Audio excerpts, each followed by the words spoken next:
documentos seriam esses? Por exemplo, os contratos de jogadores. Contrato de jogador? Se você souber, você visualizar algum contrato de jogador, você me traz para mim. Então ninguém do conselho... Que nem o presidente do Conselho Fiscal não tem acesso aos contratos de jogador. Veja só, como é que nós vamos aprovar algo daquilo que a gente não vê, daquilo que a gente não visualiza? Tem mais algum... Você já tendo confiança nas pessoas que você lida no dia a dia, você precisa ver alguns documentos para você poder. Claro. Imagina você não tendo confiança, como é que você aprova?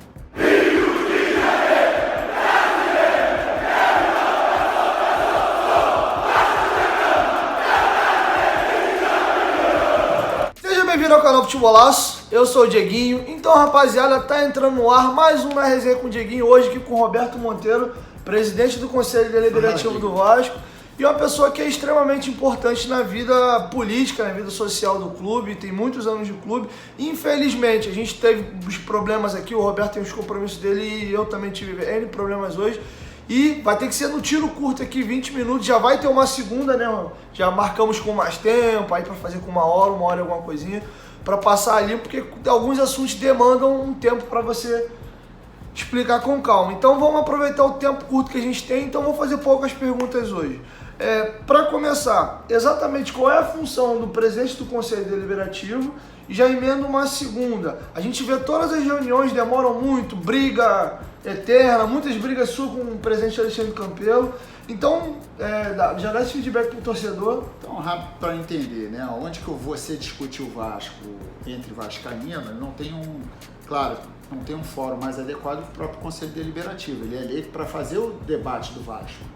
Então, se a discussão é longa, interminável, e aquelas discussões que geram confusões, infelizmente, às vezes as pessoas não entendem, só veem as confusões, é porque é um debate vascaíno. Vasco é uma coisa apaixonante.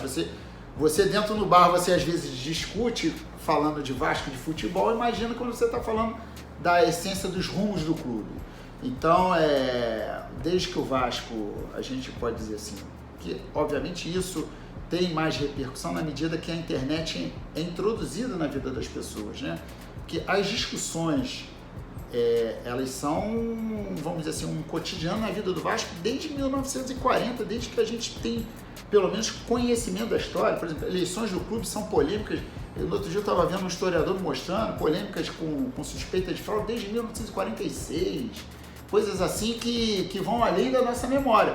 Obviamente que talvez a sua geração e um pouco mais da minha tenham mais conhecimentos hoje em função da facilidade dos meios de comunicação. Agora, eu quero dizer aqui o seguinte, o debate dentro do Conselho Deliberativo, as pessoas têm que entender que isso é normal, tem que ter o debate. Porque um discutiu com o outro, que não sei o que, isso é normal. Agora, tem uma institucionalidade no debate, tem a regra. A democracia ela é feita de regras, e nas regras você obviamente tem que afunilar. O que surge muito? Porque muitas pessoas não são acostumadas a fazer os debates dentro das regras daquilo que manda o regimento, que manda o estatuto. Então elas acham o seguinte, olha, o cara está falando de mim, eu vou ter que responder agora. Não, tem uma regra, você tem uma sequência, você tem que pedir a parte, você tem que ter institucionalidade. As pessoas estão achando que estão num condomínio, e às vezes até o condomínio é até mais organizado, porque as pessoas não se sentem... A partir do momento que tem divisão de grupo político, já vieram rachas. Mas o problema não é a divisão, o problema é que as pessoas elas não querem esperar o seu momento de falar, elas não querem ouvir a crítica do outro, o problema é que as pessoas querem discutir. E, infelizmente, quando a gente às vezes tem que ser enérgico na condução dos trabalhos e tal, pode parecer assim uma medida mais antidemocrática, mas na verdade não, porque o direito é respeitado. Só que quando eu falo, você me replica, acabou ali. Se você não teve o poder de síntese, de poder equacionar seu raciocínio ali naquele momento, passou. Senão a gente fica no bate-boca. E as pessoas têm que entender que isso ocorre. E tem que superar isso. A gente não está lá para o bate-boca. Está para acumular crítica quando ela é devida. E se você teve uma oportunidade de falar naquele tempo e você não usou aquele tempo que você tinha de direito, você vai esperar uma nova oportunidade para fazer o debate. Natural. Isso é uma regra dos regimes democráticos. É assim em qualquer casa parlamentar, tem discussões acirradas. Agora, se a gente entender que a gente vai discutir o Vasco sem discussões acirradas, cada um tem visões diferentes e nós temos que respeitar as visões que são diversas das nossas visões. Tudo bem, até aí ficou entendido qual é a função do Conselho Deliberativo, acho que todo mundo entendeu. Bom, ainda em cima do Conselho Deliberativo, nós vemos N brigas, inclusive fica muito notório que o senhor e o presidente Alexandre Campelo aparentemente tem um problema até meio pessoal. Qual é o atrito que vocês têm? Olha, e já vou te emendando uma segunda pergunta, tá que bom. Recentemente agora teve a reprovação das contas do presidente Alexandre Campelo. Você fala pela Identidade Vasco também? Não, eu falo pelo presidente do Conselho Deliberativo. Sim, mas, presidente do Conselho Deliberativo. Sim, mas faz Quem parte... fala pela Identidade Vasco é um coordenador chamado Pedro Strozenberg, do grupo do qual eu faço parte. Tudo bem, a Sempre Vasco e a Identidade Vasco votaram pela reprovação das contas. Então emenda esse E problema. outros também. Sim, não, mas em grande maioria tem pela quantidade de Sim. pessoas que você tem no conselho. Então é o que aparece mais visível ao olho do torcedor.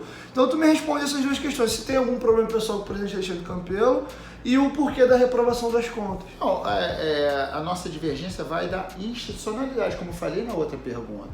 Problema que talvez pelo presidente Alexandre Campelo não ter tido experiência concreta em relações institucionais na vida, me parece isso, então ele é uma pessoa que tem pouquíssima ou baixa institucionalidade. Então lida rasteiramente com a institucionalidade.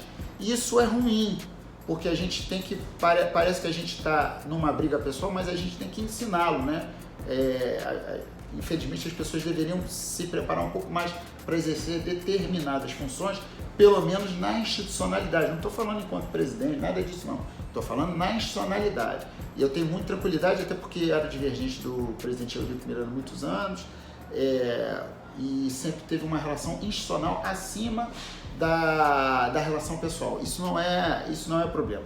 Então, ultrapassada essa fase da barreira institucional, eu só acho que o Vasco não tem dono. Então, Sim. O presidente não pode se achar que é dono, que eu vou falar e vai responder. Não, negativo. Todos que estão ali foram eleitos como ele.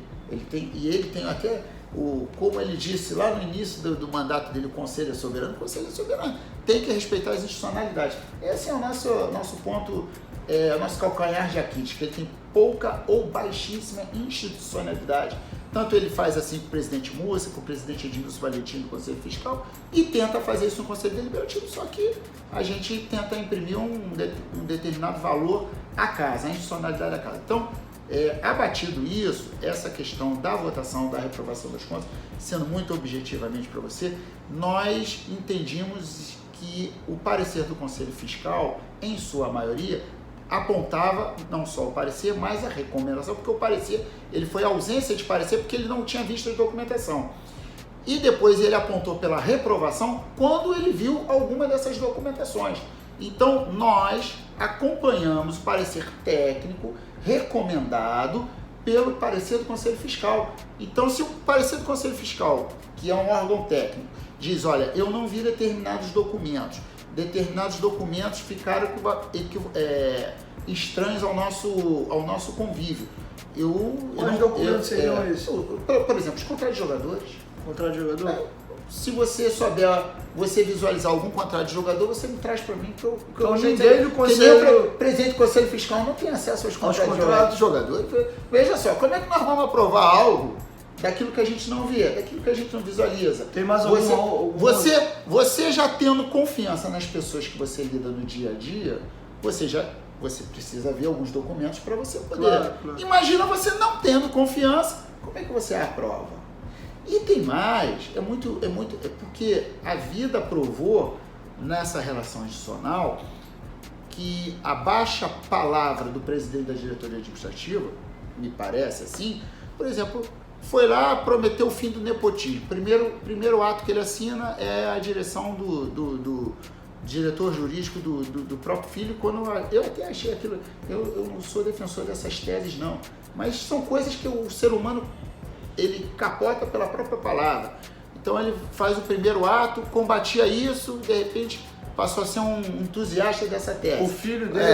um exemplo. O filho dele é o que na gestão? Diretor jurídico lá, é o que assina os contratos de jogadores. Não sabia. Então, não sabia. aí você tem lá O comitê gestor, não, vamos implementar o comitê gestor. Pergunta a você tem conhecimento do comitê gestor, o que ele fez ou deixou de fazer? Ou seja, peças de ficção apresentadas, jogadas para a galera. E a todo momento a gente vê isso, que dá uma notícia e depois é desfeita a notícia. Hoje, por exemplo, nós tivemos uma notícia recente de que o dinheiro do sócio-torcedor, que em tese, muito sócio-torcedor entendeu que o dinheiro que foi investido ali seria para o investimento do futebol. E hoje vem a notícia, através de um site esportivo, dizendo o seguinte, o dinheiro do sócio-torcedor vai ser para pagamento do ex-atleta Romário.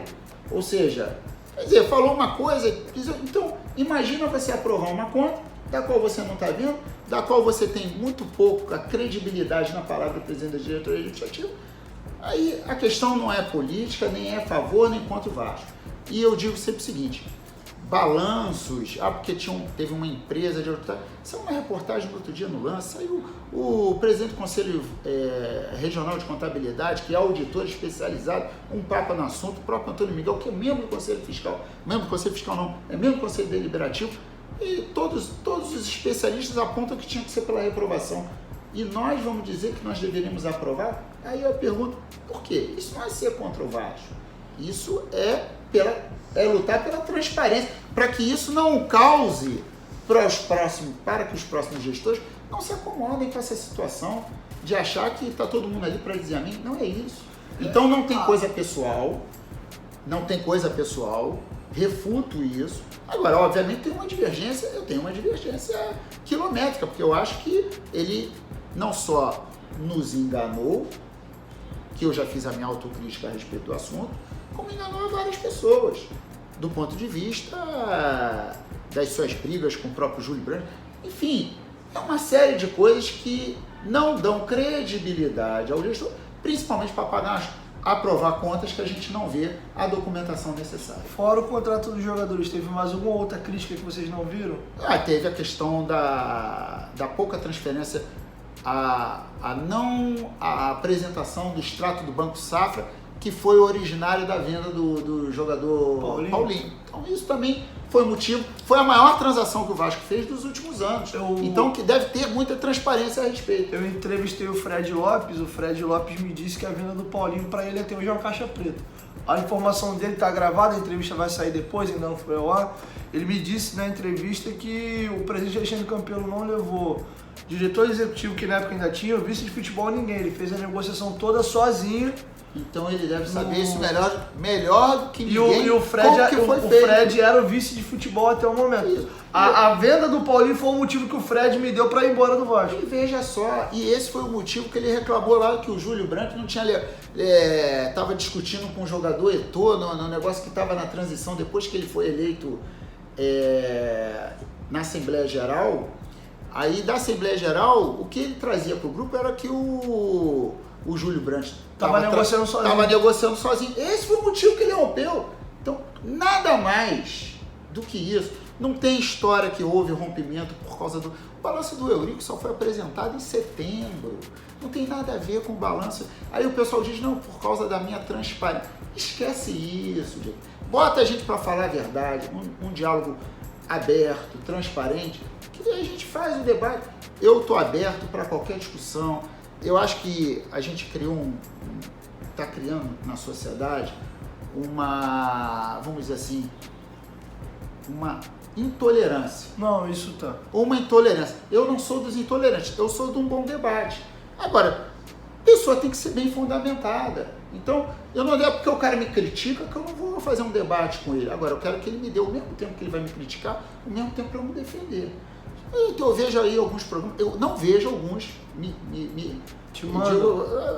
a pessoa manda lá, aqui o cara, mas não tem coragem de me chamar. Sabe por quê? Porque não tem capacidade para debater. Eu tô aqui acreditando em você aqui, uma boa referência do ponto de vista seguinte.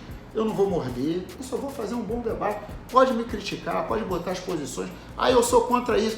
Aí vai chegar um ponto que eu assim, cara, mas eu acredito mais nisso, eu acho que isso é melhor pro Vasco. Aí você vai dizer, mas eu acho que isso é melhor pro Vasco. Subjetiva, pessoal. E eu posso me convencer, porque teve alguns aí que durante alguns debates me convenceram. Não, isso aqui não é melhor pro Vasco. Aí no outro dia alguém falou, pô, você não achava que tinha que ter no estatuto uma questão sobre a fraude eleitoral. Eu falei, pô, é verdade, eu acho uma boa ideia, eu acho que a gente tem que inserir isso. Então, acho que isso faltou no Estatuto Anterior. Vamos ver se a gente consegue colocar. Estamos trabalhando ainda para ver se a gente coloca isso. Mas eu acho que isso aí é um papo para um outro debate aí que a gente, infelizmente o tempo ficou corrido, a gente vai levar isso para um outro dia, a gente vai fazer bem longo, a gente conversa com calma. Então, agora para finalizar, como o tempo já está curto, o torcedor Vasco ele não consegue entender também, Roberto Monteiro, o seguinte: o Vasco veio há 20 anos na draga, as brigas políticas, como você já narrou, desde 1946, que é os relatos que a gente tem, são intermináveis, sendo que o Vasco está num estágio crítico. Eu te afirmo aqui, isso é opinião minha, é subjetivo, o Vasco hoje respira por aparelho ainda por causa da torcida. E a gente entendeu, você pode ver N exemplos aí que o torcedor tá tentando tomar o clube para ele, porque ele tá, cara, ou a gente bota a mão para fazer ou fica difícil. A associação em massa foi assim, a contratação do Germancano, a diretoria negociou, ok, mas a gente invadiu as mídias sociais dele. A Van veio pro Vasco, porque o Vasco ele ficou enchendo o saco, Vasco na página da Van, então a Van também veio. O próprio jogador que tá negociando agora, o Nicolas Oroz, também falou que ficou encantado com a questão da mobilização do torcedor para ele vir pro Vasco. O Germancano e o Guarim ficou. Tem entrevista exclusiva do Guarim pro canal Atenção Vascaíno, que ele veio por causa da enteada, La Rente, por causa do Vascaíno. Então, cara, todo clube no mundo gostaria de ter uma torcida igual a do Vasco.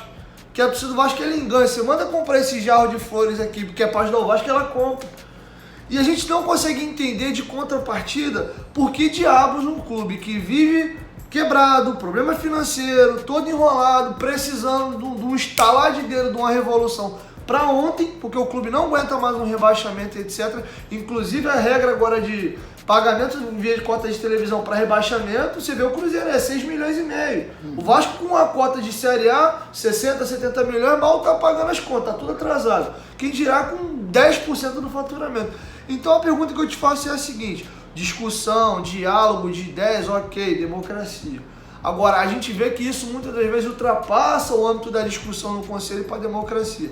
A gente vê muitas das vezes interesses, não estou dizendo que é o caso de vocês, interesses de grupos políticos estão em primeiro lugar, o Vasco em segundo lugar. É igual uma coisa que eu te pergunto: por que diabo as pessoas que estão prometendo um caminhão de coisa agora na eleição, os candidatos a presidente em si, você é vascaíno mesmo, por que ele só faz quando é ele que for o presidente? Por que não já traz agora pro clube? Então, é esse questionamento que eu levo para você do torcedor, e hoje como um membro da política do clube, como é que vocês enxergam isso? Cara, assim, cada um no seu quadrado do ponto de vista para dar opinião. Não posso falar sobre os candidatos. Sim, não, mas eu já tô te levantando a cada um vai avaliar. Primeiro, que eu não acredito em milagre. Segundo, eu não acredito em paixão que foi descoberta em 5 anos. A paixão, tem gente que... E sempre defendo que a gente deve conhecer bem os candidatos. Fale mal ou fale bem de mim, a minha vida de Vasco são mais de 30 anos. Então, eu acho que alguém pode pesquisar algum momento, algum nível da minha vida que eu possa, contestando ou não, enfim, pode chegar e avaliar com as pessoas que me conhecem, não com as pessoas que ouviram dizer, porque isso é complicado. Agora, só para a gente entender, eu acho que assim, agora das brigas políticas, é porque muita gente dá mais ênfase à briga do que, às vezes, as soluções. A gente, em alguns momentos, a gente chegou com todas as divergências, a gente sentou mais ou menos há 1 ano e meio atrás para tentar pacificar o Vasco em função de alguns momentos e tal, etc. Em alguns momentos existe.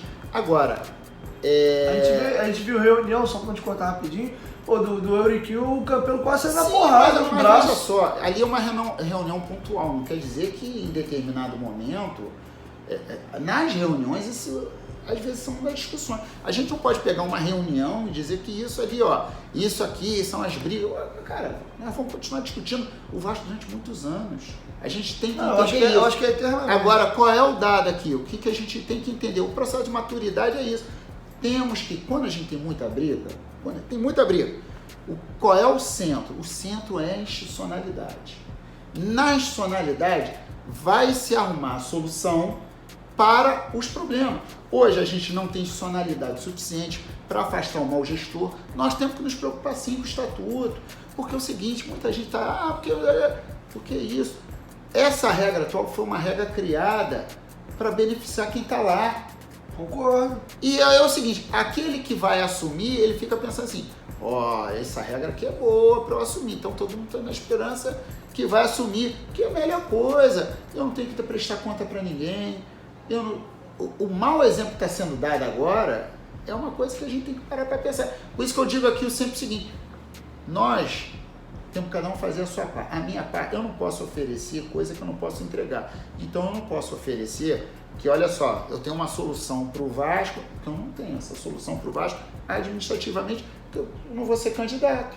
Então eles estão pesquisando, que eu tenho dinheiro da Arábia, uma carta, apresenta atrás, mas aí tem o outro que também não quer porque é político. Amigo, aí eu não posso passar da barreira da institucionalidade. O presidente da diretoria administrativa, independentemente, me solicita as coisas, eu realizo, no que está no âmbito, seja para colocar a reunião, eu vou ter a minha opinião pessoal, se eu sou a favor ou contra determinada posição, mas institucionalmente, assim realizo. O presidente da Assembleia Geral pede lá as reuniões em função do que não está sendo atendido, que eu sou, também pede. O presidente, então, a institucionalidade muitas vezes é saída. Eu posso dizer aqui o seguinte, a torcida ela vai fazendo a parte dela, mas o que é importante? Ela participar de um programa de sócio que permita ela votar. Porque também... Isso que é a questão. O sócio torcedor tem que ter direito... Eu sou a favor de um valor X, depois de uma... Mas o cara que paga o X, ele já entra para o programa estatutário. Não é tão simples. Não é tão simples. Mas eu acho que é uma maneira da gente alavancar o sócio torcedor. O torcedor, presta atenção, o sócio torcedor ele faz uma opção de ser sócio torcedor por causa do ingresso. Porque, às vezes, dependendo do valor, ele pode ser estatutário. É a opção dele, ele pode fazer a opção. A gente tem que entender qual é a opção que ele faz. Ele faz a opção, eu vou pagar... Mas o Vasco hoje, por exemplo... Mas hoje no estatuto a gente está mudando para facilitar. O cara vai fazer online a inscrição dele. Mas o cara consegue já votar online? Mas aí é um... 79% da nossa torcida é o Afirrio. Mas aí é que tá. Isso é uma coisa gradativa. Então, sobre isso eu vou ter que... Rapidamente, mas eu preciso falar aqui o seguinte. O problema do online é o seguinte. Eu pergunto, dependendo de quem for o gestor, tu vai ter segurança no online? Dependendo de quem for o gestor? Se tu não tem segurança na lista que o cara tá fazendo, tu vai ter segurança na maquininha? Quem garante que o voto que você está aplicando lá de fora? Estou dizendo que o sistema hoje, o sistema ele é contratado pelos seres humanos. Quem contrata é o atual gestor. Fica para a gente pensar. O pessoal desconfia de urna eletrônica, que é do TRE. Imagina de um sistema contratado de uma empresa. O problema do Vasco nunca foi o voto da apuração. A apuração é feita em 2 horas. O papel está lá, as pessoas estão vendo. Então, não estou dizendo que a gente não possa botar um mecanismo. Se não for um sistema do TRE, eu pessoalmente sou contra, porque quem vai gerir isso é quem contrata. Aí eu pergunto, se um dia for um gestor que vai contratar essa empresa, um gestor, hipoteticamente, vamos supor, não vamos falar daqueles que faleceram, vamos supor que é um gestor que a torcida diz tudo de ruim do cara, que não confia, que o cara é desonesto, que o cara vai confiar nas empresas que o cara vai contratar para gerir ali a... Não, eu entendi isso. Amigo, qual é a melhor... Por esse argumento me convenceu. Qual é a melhor segurança? Hoje, aí você pega modelos internacionais que ainda são no papel. A gente pensa assim, a tecnologia vai resolver tudo. Nos Estados Unidos é voto por carta. A tecnologia também resolve a fraude. Uma fraude mais bem aperfeiçoada. E aí a gente tem que entender o que está em curso aí. Tem gente aí que está defendendo isso, porque tem empresa de tecnologia porque quer oferecer isso para o Vasco. Aí está criando um ambiente e tal. Existe isso? Existe. Depois eu posso te dar nomes e sobrenomes. Mas ainda vai ficar para a próxima. Não. Só por causa do... Não. A gente vai fazer a segunda. Valeu, meu irmão. Não, então já fez. Foi uma pequena entrada aqui. Presidente do Conselho Deliberativo, Roberto Monteiro. Passamos algumas coisas que, infelizmente, eu tive um monte de problema e ele também. Mas vamos ter uma segunda aqui com 1 hora, alguma coisa nesse sentido aí, pra gente discutir tudo. Já vou aproveitar, uso o espaço para comentário aqui embaixo. Eu vou usar esse vídeo para vocês deixarem as perguntas que vocês querem pro Roberto Monteiro. E já para a próxima, eu vou colher algumas perguntas aqui e a gente faz na próxima. Roberto, muito obrigado. Meu irmão, eu costumo dizer o seguinte, o meu canal ele é um espaço apolítico e te provo por A mais B, não adianta eu falar, eu tenho que provar. O Júlio já veio, Campelo já veio, o Fred já veio, você já veio, o Levin veio semana que vem, o Mourão é inscrito do meu canal. grande benemérito do Vasco, me procurou, quer dar uma entrevista pro cara. Eu falei, Mourão, amém, tô indo atrás do Euriquinho. Inclusive, eu tenho uma regra, eu não posso repetir entrevistado. Em que sentido? Tem 4 candidatos hoje a presidente. Enquanto os 4 não rodar, eu não volto, porque senão parece que tu tá dando mais espaço para um do que para outro. Eu acho que mais do que nunca, como você falou de informação, hoje o Vascaíno, por ter acesso mais facilmente à informação, a minha proposta é fazer com que o Vasco conheça cada vez mais cada pessoa e ele forme a opinião dele. Essa é a ideia das minhas entrevistas. Que a minha entrevista com o jogador é brincando, é zoando aqui, é coisa já mais séria. Então é exatamente isso. E o espaço que eu deixo todo mundo, você já tem meu telefone, qualquer eventual fake news a seu respeito, qualquer eventual... Você quer se pronunciar sobre qualquer coisa que está surgindo, que está rolando, o espaço do canal é aberto. Inclusive procurei o próprio Júlio Brandt anteontem. Júlio, tá meio às escuras essa questão do porquê do motivo da Sempre Vasco na anulação, na reprovação das contas, porque eu entrevistei o Rodrigo Capello, você deve conhecer, da Globo Esporte, e ele, que é especialista em finanças de clube, ele disse que... Só eu posso te dar uma... O Rodrigo Capello, que é um jornalista especialista em finanças de clube, pelo menos é assim que é. O que seria especialista em finanças de clube? O repórter. Só porque ele julga os balanços? Eu quero entender. Os especialistas do canal Globo, eles estão nos setores de economia, os caras bons sobre esses assuntos, eles estão em outros setores. Aí o cara escreve meia dúzia, acha que é formulador e já acha que... Eu não estou aqui para julgar ninguém, porque é esse pré-julgar. Agora, contesta o Antônio Miguel, vai lá discutir com um cara que entende de auditoria. O que ele disse para mim na entrevista que o balanço foi aprovado por mera política. Na cabeça dele. Eu posso ter uma opinião que segundo ele é o mais transparente da história do clube desde 96. Porque é assinado pelo... Então ele vai lá fazer uma pesquisa em quem fez o balanço, quantos processos estão correndo, quantos balanços eles fizeram lá para a JBL que está correndo na Lava Jato. Não. Entendeu? Então isso não quer dizer nada, porque é onde eu falo que é o seguinte, essas empresas elas são pagas, remuneradas para entregar um serviço por aquele que pagou. Vamos entender, ela é uma subsidiária de uma internacional que é comandada por um brasileiro aqui no Rio de Janeiro. E vamos ver o cara que comanda, como é que está a vida do cara. Na boa. Vamos discutir com seriedade. Não é formar opinião somente por uma matéria e dizer eu sou um especialista. Amigo, eu respeito todos os profissionais, mas eu entendo assim, tem algumas coisas que a gente precisa, antes de informar, pegar conhecimento e não desinformar, achando que é um especialista. Outro dia eu fui chamado para um programa, o cara falou assim, é um especialista, depois fui procurar saber. Garoto com 26 anos, 26 mal, com todo respeito, mal saiu na faculdade para dizer que é especialista. Eu tenho 49 anos de idade, meu amigo. Para eu dizer que eu sou especialista, eu aprendi na vida que minimamente eu tenho que ter 10 a 15 anos de experiência em alguma coisa, para poder dizer assim, eu sou um especialista. E as pessoas dizem assim, eu sou um especialista com uma facilidade, meu irmão. Então, assim, eu faço um desafio, pergunta aos especialistas e faz um debate honesto, com contraditório, que nem a gente está aqui. Eu debato com quem quiser, com contraditório. Eu vou explicar item por item do estatuto, sem medo. De vez em quando chegar e falar assim, pô, Capel, você tem razão. Você está certo, você me come. Eu estou errado nessa posição. Eu não tenho problema nenhum com isso. Agora, tem uma galera que é remunerada para formar opinião. Agora, meu irmão, o conceito é de quem ouve. Então, de quem vai ver, vai analisar. Agora, observa e formula. Não deixa as pessoas formularem pela sua própria cabeça, não. Esse é o problema hoje. A nossa sociedade está nesse momento, está vivendo esse momento de beligerância social. O Brasil por causa disso. A intolerância. A intolerância é por causa disso. Porque as pessoas estão com baixo poder de formulação. Não é porque tem que ser um formulador, não. Mas a cognição primária o cara não tem. O cara não consegue raciocinar. Com todo respeito a essas pessoas. Então, eu gosto de fazer bons debates. Chamado, sempre vou... Te atendi, vou te atender, porque eu sei que você tem um espírito aberto para o debate, e eu que te agradeço aqui a oportunidade que você me convidou de participar do seu programa. Estarei sempre aberto. Gostaria muito de explicar essa questão do estatuto, que está mal explicada, está sendo confuso. mal, as pessoas estão pegando trecho, formando opinião, porque a discussão... Cara, tem que ter discussão. Se não tiver um processo, o processo democrático tem que ter discussão. Tu vai no Congresso, tem discussão mesmo. Normal. Agora, no final, o vencedor ganha o vencido. E o vencido tem que se sujeitar à matéria do vencedor.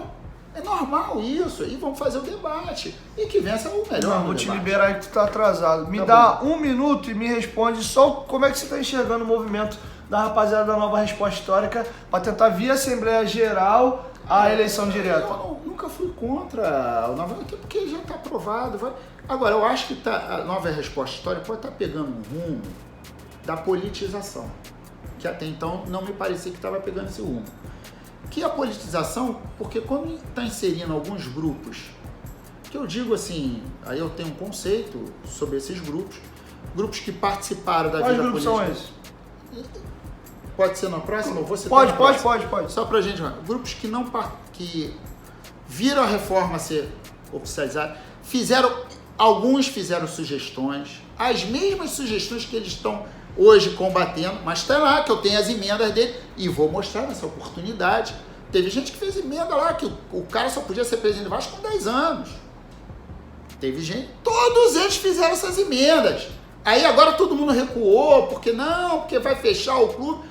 Ou seja, os caras não conseguem sustentar nem as suas próprias opiniões. Mudam de acordo com o vento. Mas isso aí não é problema. Então alguns não deram contribuição para depois chegar a falar que o estatuto tá ruim, mas também não diz o ponto que tá ruim. Sabe o que é isso? Não leu, não viu e não sabe. Aí só que o problema é o seguinte, alguns, e aí é onde eu acho perigoso, estão indo, tipo assim, nós precisamos fazer do Nova Resposta um enfrentamento com o Monteiro ou com o Conselho Deliberativo para enfraquecer as instituições.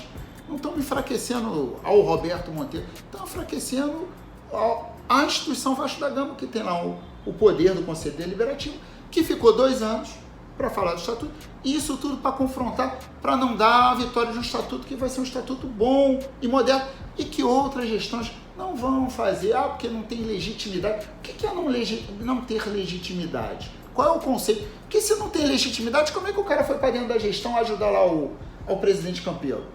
Como é que ele agora diz que esse conselho não tem legitimidade, do qual ele faz parte? Então renuncia. As pessoas, elas são contraditórias com elas mesmas. Por isso, eu gosto de fazer o debate, me chama para o debate. O próximo vai ser, inclusive, sobre a reforma do estatuto. Faz o seguinte, eu até faço um desafio para essas pessoas. Me bota com 3 minutos e eles com 4 minutos para fazer um debate. Eu estou à disposição. Sabe por quê? Porque não tem argumento. Infelizmente, as pessoas não têm argumento e ficam rotulando seus argumentos. Até hoje as pessoas falam, algumas pessoas falam de mim, X ou Y, mas elas não conseguem avançar.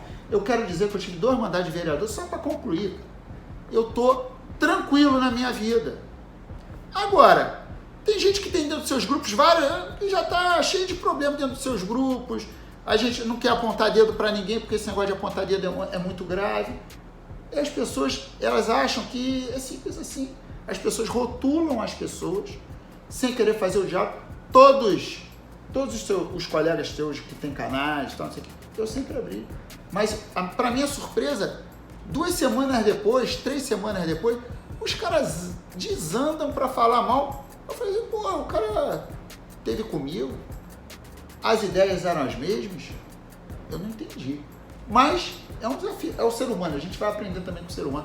E aqui fica para isso, eu quero fazer esse debate depois com quem quiser participar e com você. Qualquer pergunta, eu estou disposto a responder qualquer pergunta. Eu não tenho censura em pergunta, eu não tenho problema nenhum quanto a isso.